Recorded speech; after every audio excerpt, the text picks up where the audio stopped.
శుభోదయం. ప్రవైన యేసుక్రీస్తు నామంలో వందనాలు తెలియజేస్తూ పరిశుద్ధమైన దేవుని గ్రంథములో నుండి కీర్తనల గ్రంథము 81వ కీర్తన 8వ వచనం. నా ప్రజలారా ఆలకింపుడి, నేను మీకు సంగతి తెలియజేతును.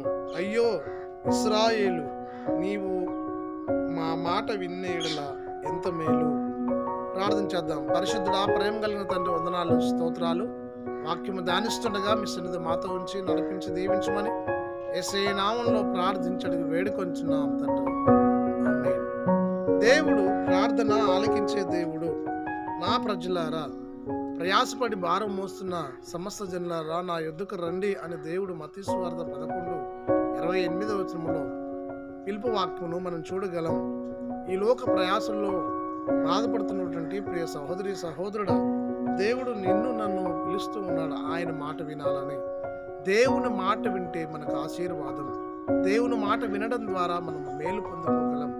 దేవుని మాట జీవపు మాట, దేవుని మాట నిత్యజీవముకు నడిపించు మాట. కాబట్టి ప్రియ సహోదరి సహోదరుడా, ఆత్మీయ జీవన ప్రయాణంలో ప్రభు మాట వింటూ దైవాశీర్వాదం పొందుకొని లోకంలో, సంఘంలో, సమాజంలో ప్రభువుకు మహిమ తెచ్చే కుమార్తెగా, కుమారునిగా, సేవకునిగా, సేవకురాలుగా ఉండేటట్లు పరిశుద్ధాత్మ దేవుడు మనందరికీ తోడే ఉండి నడిపించను గాక.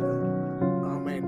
మహోన్నతుడా, స్తుతి స్తోత్రాలు చెల్లించుకుంటూ వాక్యము ధ్యానించే ధన్యత మీరు మాకు అనుగ్రహించినందుకై లెక్కలేని వందనాలు చెల్లిస్తూ ఆన్లైన్లో వీక్షిస్తున్న వారందరినీ దీవించి ఆశీర్వదించమని యేసయ్య నామంలో ప్రార్థించి అడిగి వేడుకొంచున్నాము తండ్రి. ఆమేన్. తండ్రి, కుమార, పరిశుద్ధాత్మ త్రియేక దేవుడు సదాకాలం తోడై ఉండి దీవించి ఆశీర్వదించును గాక.